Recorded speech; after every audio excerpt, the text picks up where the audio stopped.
Hi, my name is Trisha, and welcome to my channel, Bloom in Wild Places. If you are like me, then you are quote unquote an abnormal eater. And what exactly does that mean? Well, an abnormal eater is somebody who has an unhealthy preoccupation with food, aka obsession. So for me, food obsession looked like um, just irregular thoughts about food that we're all consuming. From the moment I got up to the time I went to bed, all I was thinking about was what I was going to eat, what I will be eating, what I did eat, and so on. And then when I wasn't consumed by those thoughts, I was overly conscious of my weight, of not feeling good enough, of all the things I needed to do to diet and compulsively restrict myself to be okay and to be loved by others. If that describes you, I just want you to know you are absolutely in the right place today. And there is hope for you today. And hopefully that's why you're here watching this video, is to learn how you can find this hope. So it's about 3 years ago, I came into Overeaters Anonymous, and that is a place that really gave me so much healing and recovery from something that I battled for 40 years. And I really thought there was no hope for me in food addiction. I honestly thought I was going to die from it. I was either going to die just from obesity and the natural causes of that, or I was going to die by suicide because I had become so hopeless and so consumed and broken that there was absolutely nothing for me. And so when I came into OA, I was just in a place of absolute shatteredness. I was desperate. And so whatever I heard in the program, I was willing to try it, even though it didn't make sense. But I just knew that nothing else for me had worked. I had tried every diet, read every book, done all the medications, all the plans, and just nothing stuck long term. I could get success for, at most a couple of years, and that's pretty solid. Some people would find that to be recovered, but it really wasn't. I was completely, um, for lack of better words, insane. I was just enslaved to the addiction and to the thoughts of my mind, and I had just nothing to live for. So when we talk about some of the remedies or things that we need to do in OA or in our food addiction recovery, they can seem really extreme to us when we first come in. But if we step back and really look at our lives, we can be honest and say, maybe my life is already extreme. Maybe it is in a place where I am so broken and I need to be willing to try something new. And that willingness is really what's going to carry you in this program. And if you're not there yet, don't worry. Don't give up. Just keep watching videos, keep showing up, go to meetings, talk to other food addicts, and just find out what's working for them. And know that you are not alone. There are thousands upon thousands of us who are silently suffering with this disease.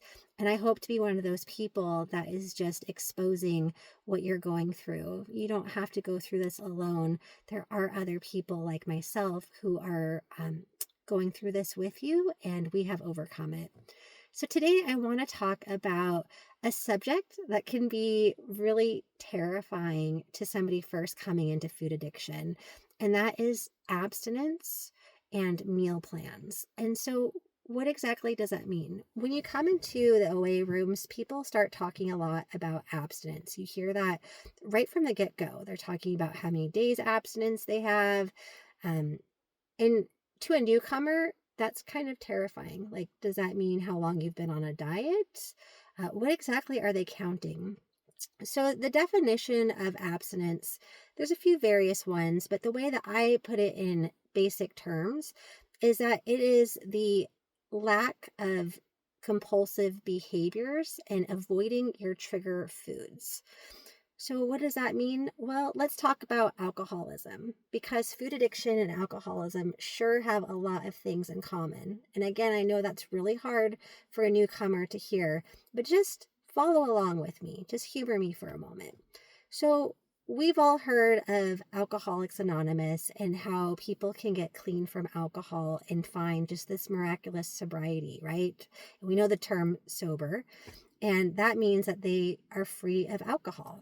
So you can't be sober and drinking a beer on occasion. You can't be an alcoholic and say, I have sobriety, but, I just go out with my friends on occasion or on a special holiday.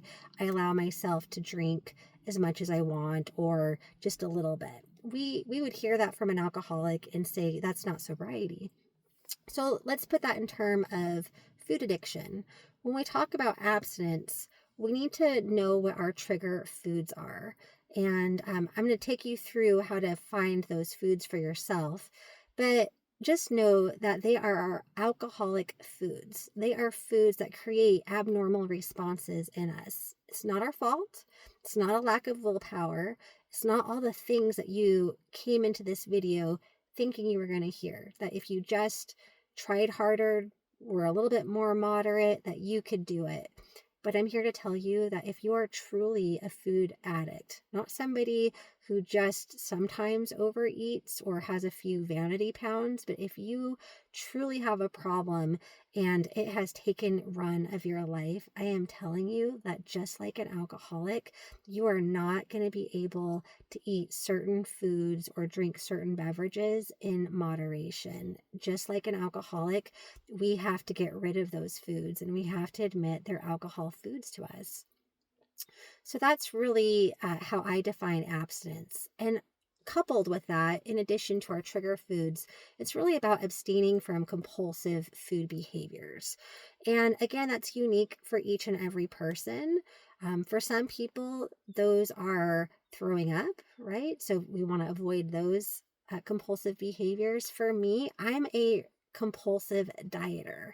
So compulsive behaviors looks like me going on Pinterest, making diet boards, researching all the science behind a diet for hours upon hours, looking for the magic bullet of what's going to basically allow me to eat as much as I want and not gain weight, or still allow me to enjoy as much of the foods that I want to overeat and still lose weight. Or just trying to get to a particular body size because I feel like that's where I'm going to find my self-worth and value. So those are things that I have to really avoid and treat them as though they're alcoholic behaviors to me, because when I dabble in that area, then it starts to lead me down the trail of food. And everybody's different, but you might be someone like me who really has been successful at dieting and feels like when you have willpower, it's very strong. It's just that it's fleeting. Well, that's a hallmark of food addiction. And so we'll talk some more about that with the compulsive behaviors. But let's start talking about trigger foods and how you identify them. It's really important when you are identifying your trigger foods that you are working with somebody else in this program. It can either be a sponsor, it can be somebody who has found recovery. Those would be the ideal. It's really not the best thing to work with a friend, family member, or another newcomer, because it's two sick people trying to lead each other. And just like when you're an alcoholic, you don't have another alcoholic that's still using alcohol helping you, right, with coming up with your drinking plan, because they're not going to tell you to stop drinking. What's that person going to tell you? They're going to say, well, let's just drink beer on Friday. And then and they'll come up with all kinds of crazy ideas. And your food plan is exactly the same way. If you're trying to do it by yourself, then you'll have your own crazy thoughts that you think are logical, but they're not. So you need somebody else to really call you out on that. But again, they need to be healthy or else, and somebody who's been through food addiction, because a normie, as we call them, a normal eater, they don't understand.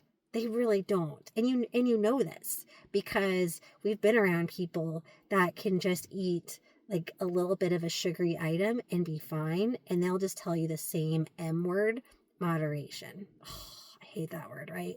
And moderation does not work for us. So I want to tell you, moderation or intuitive eating, no, not for us. If you're a food addict, there's no such thing as intuitive eating. Your trigger food will hijack your brain each and every time. So how do you identify your trigger foods? Well, here's how I found mine. I didn't sit down and go, what are my trigger foods? Because again, I'm not wholly honest with myself when I'm in active addiction. Because I'll say it's broccoli, because I'll give you that, but I'm not giving you certain foods, right? Like you can't have those, so they're not going on my list. So, how I identified mine was I put myself in a situation where I thought about what is one of the hardest things I could go through, whether it be the death of a loved one or a breakup in a romantic relationship or the loss of a child or getting fired from my job, etc. You find one of those extreme life situations and you put yourself in that for a moment. Now, okay, for me, I used a breakup, a romantic breakup. So, what am I going to eat? What am I going to turn to? And I grabbed my pen and paper and I started writing everything out. So, for me, it was things like pizza, birthday cake, muffins, ice cream, right? So, I went down this list of, it was quite long, of all the things that I would like, yeah, that would comfort me. That's what I would want to turn to. Broccoli wasn't unfortunately on the list. It was all these really good, yummy foods, mainly high fat and high sugar in combination together, though not all of it. Some of it was like deep fried items. And so as I had this list, I then worked with another person to, okay, what's in common with everything on this list? Like, what are some commonalities? So, breaking that down, I found a few things. And the first thing I noticed was sugar. Oh, almost every item had sugar in it that was on the list. And so I had to write that down with a question mark. Maybe sugar is one of my trigger foods. Then the next thing I noticed was, wow, there's a lot of flour items on here, right? Pastries, muffins, donuts, um, yes, cake. So, okay, another little red flag. So I put that on the red list. Like, maybe this one's a problem for me. Then I noticed another commonality like chips and French fries, um, those comfort items. Okay, maybe deep fried foods are not good for me. Another thing that maybe people don't realize or that they don't look at because it's not a food. Well, for me, that was caffeine. Oh my goodness. I drank so much caffeine. So it was common for me on a daily basis to drink like 3 cups of regular coffee in the morning, go get a quad Americano afterwards. Then I would drink coffee all through the day at work and then go home and drink caffeinated coffee all the way until bedtime. Sometimes I'd go get that second Americano or a latte for the day.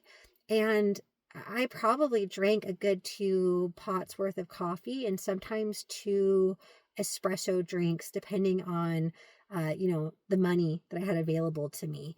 It got so bad that I carried a thermos with me everywhere because I was terrified. What if I went, like an hour without a cup of coffee? The thought terrified me. Maybe that's too extreme for you.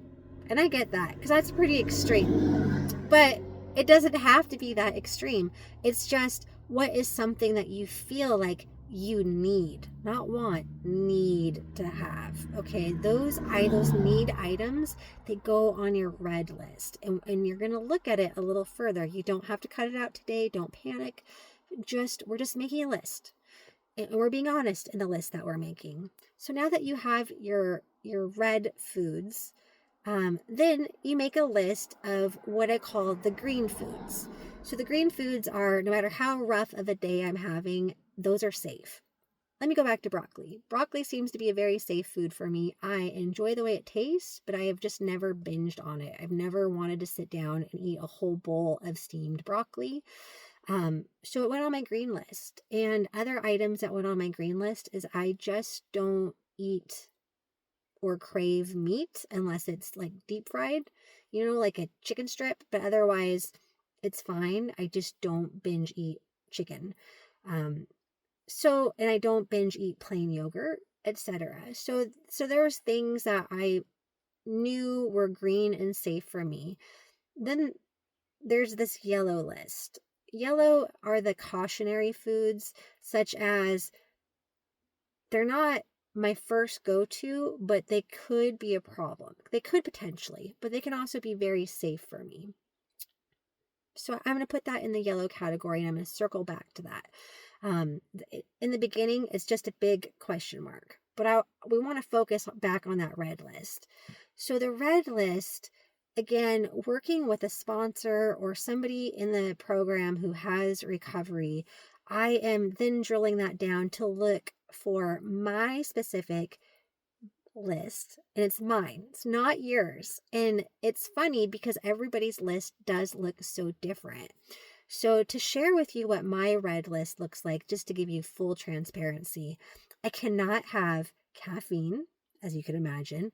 I cannot have refined sugar. I cannot have artificial sweeteners such as sucralose. Or like Diet Coke, which of course has caffeine in it, but just things like that, aspartame, there's something in them that makes me need more of them. Like I can't just have one. And then certain deep fried foods are definitely on, actually, I take that back. All deep fried foods. I need to be honest here for a minute. For some reason, I think I can be moderate, but no, all deep fried foods are on the list. And see, this is what I'm talking about when I say that we can have insanity. I'm like, oh, some. No, it's all. It's all for me. So as I make that list of red foods, these are items that I have to come into acceptance with, that I can't have any of them in my system. If I have a little bit, it's enough to create this monster in me that just wants more and more. And just like an alcoholic, they just have one sip of alcohol and then the next thing they know, they're in a binger, right? So I might be able to eat one cookie and be fine and be like, see, I ate the cookie, it's fine. But I guarantee you, I am thinking about that cookie. Like I am obsessively thinking about when I'm getting the next cookie. And so maybe I get to the next meal and I just have one cookie again. See, no problem. But I'm thinking about that cookie as I'm going through my day. Can't wait to get to the next cookie. Well, eventually there's going to be a point where I don't just have the one. Just because I've had a couple of successful experiences where I've just had one, that is not lasting. The next thing I know, all of a sudden I have like 20 cookies going to my mouth. I am crying. I hate life. I want to die. And that's what food addiction looks like. It's this uncontrollable urge, and then this shame cycle, and then the resolve of, I'm never going to do that again. Next time I'm going to have control. Next time it's just one cookie, I promise. And we spend decades, literal decades, living in this lie that we tell ourselves. So when we identify our trigger foods and we get real and honest about it, then once we can eliminate them from our diet or the way that we eat, then those foods don't have power over us, and it turns the addiction off in our brains. Now, the first week of cutting foods that are your red foods or your trigger foods, it's hard. It's painful. Actually, I think the first probably 2 weeks are excruciatingly horrible. I planned on doing nothing I mean, literally nothing. So the first 3 days I timed it so I wasn't even working. I got rid of all things on my social calendar. I warned everybody that I loved that I'm probably going to be mean to them and to just let me do what I need to do. And for me, that was a lot of sleeping.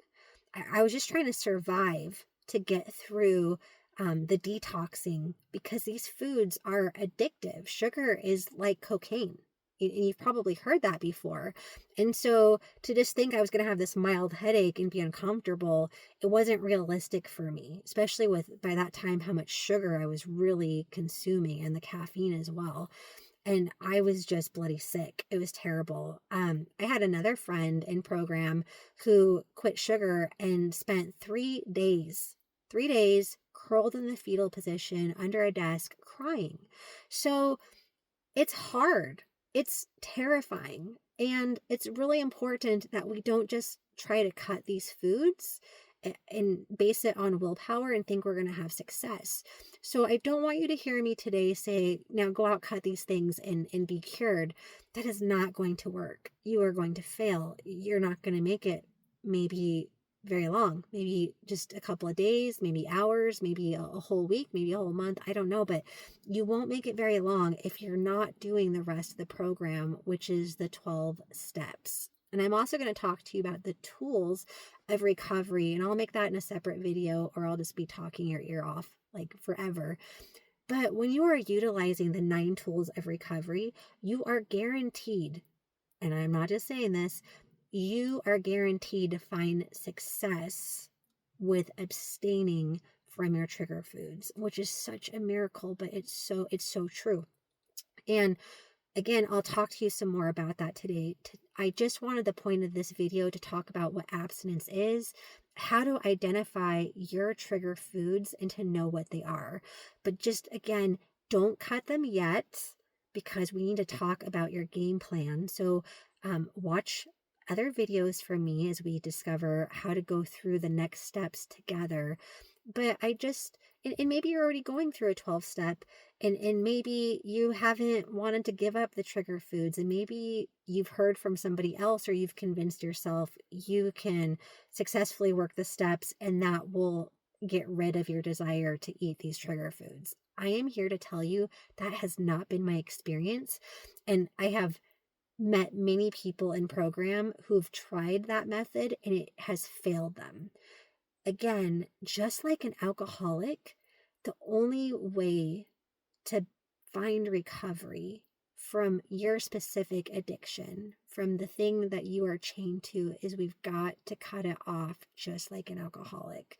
And there's grieving in that, and I understand how difficult this message is. So maybe just save this video. Maybe you need to watch it a couple of times and grieve and process and think about this, because I know how hard it is. I've been where you are. It was devastating to me. I just happened to be ready. I was so broken. I was like, okay, this is going to suck, but I want to live. I want to have hope for my future in life. And if that's you, then there is hope for you. And if you're not there yet, there's hope for you too. I can't stress you enough to you. Don't quit. Just because if you're watching this video and that sounds too hard, too much, don't stop. Get into Overeaters Anonymous, go to meetings, watch the videos, stay until you are ready. And most importantly, pray. Ask God, even if you don't believe in God. I know it sounds crazy. Ask for help and say, I'm not ready. I'm scared. I don't want to quit sugar. I don't want to give up any food that I love, because what would I have? What would my life be? Would I have any meaning? Is my life just going to be struggling and suffering? And if so, don't worry. I promise you that there is hope for you. There's recovery for you still, and you're supposed to be here. You're not listening to any of this by accident. It is 100% intentional. So I know I've talked a lot. I want to wrap this video up, but please just let me pray with you really quickly, because I know how hard this is and that you do need prayer. So Lord God, Heavenly Father, I just thank you for this time that I've had with my friend. God, I pray that you would just help them on this journey. And if they're not ready yet, I pray for their willingness. I pray that they would just admit, even if they don't believe in you, Lord, that they would just throw their hand in the air and say, but I'm willing to try. I'm willing to try anything, even if it means praying to a God I don't believe in, to just say, I need help. Lord, I know that you love this woman. I know that you see her and that you have led her here today because of the pain and the sorrow and the cycle that she's stuck in. God, I pray for her freedom. I pray for her victory. I pray for recovery. And I pray most importantly that she would know that she is valuable, that she is loved, she is worthy, and she is beautiful on the inside and the outside, and that you see that. And God, give her eyes to see that about herself too. It is in the beautiful and mighty name of Jesus I pray these things. And I'm so glad I'm doing this with you, because making these videos isn't just for you. It's about helping me stay in recovery, because I still, even though I have years of recovery, I still have to work every day because this addiction is so powerful. So you're not alone, and I love you, and I hope to see you again. Bye.